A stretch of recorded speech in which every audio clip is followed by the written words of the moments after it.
take you up on that. If I didn't know any better, I'd say his offer sounds genuinely sincere. Of course, I have to keep in mind, he's a professional faker who has spent countless hours staring into a mirror perfecting his skills as a liar. However, over the last year, I have to admit that things have improved between us. Either he's become less of a bastard, or I've become a little more of one and can give it right back to him. We've always had an awkward relationship, to put it mildly. I left home as soon as I could, mainly to get out of his shadow. Technically, I left Mexico City. It was on the night I almost drowned while performing an escape he'd engineered on international television. I wasn't really sure if he'd have been upset with the outcome, as long as it got him enough publicity. My dad, bless his heart, was always more of an older brother to me than a father. He was young when I was born, and still very much my grandfather's son. My mother didn't stick around long enough to make an impression on me. I used to imagine that I took after her, projecting whatever qualities I wanted on my made-up version of her. I blamed grandfather for her absence. Despite his present helpfulness, when I was growing up, he was an overbearing bastard who would cut my father and uncle down right in front of me. Nothing was ever good enough for him. Now I realize he was projecting his own insecurities on everyone around him. Not that this makes his behavior right, but as I got older, I saw what real evil was. Grandfather growled a lot and said mean things, but when it came down to it, he's always been there when I've needed him. Learning to ask for his help has been the hardest part. Diane McGillis, on the other hand, is one of the evilest sociopaths I've ever encountered. She's set herself up in Washington, D.C. as a spiritualist, but besides reading fortunes for bored politicians' wives and neurotic lobbyists, she also masquerades as a holistic healer, offering medical advice and prescribing unproven, if not flat-out fake remedies. But this isn't the truly sinister part of her enterprise, or the reason I hate her with a passion.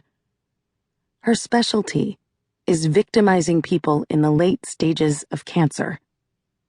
McGillis performs crystal healing ceremonies, dispenses special teas, and offers a grab bag full of other claptrap options tailored to each victim's belief system, none of which come cheap. She befriends them, earns their trust, gets them to make her a life insurance beneficiary via some bogus spiritual charitable organization she controls, and then manipulates them into stopping chemotherapy or any other form of conventional treatment that might really save their lives. She gives them false comfort with a soothing quilt of lies, a contrast to the cold, hard reality of cancer specialists and hospitals. When her bullshit fails to help them and they pass away, she collects on the insurance policies. She empties their bank accounts on the way to the grave and then hits the jackpot when they die.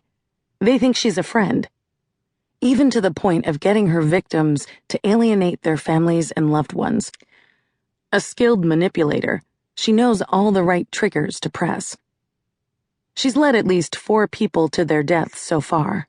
Who knows how many others she conned before showing up in the Capitol 18 months ago. The $20,000 she pays for rent every month has to come from somewhere. It's sick. She picks on people at their most vulnerable. The hardest part is explaining to the victims' families that the person their loved one trusted, who provided so much comfort during the final stages of their loved one's life, was actually hastening their deaths for personal gain. McGillis's mistake was the choice of her most recent victim, the wife of a sitting senator.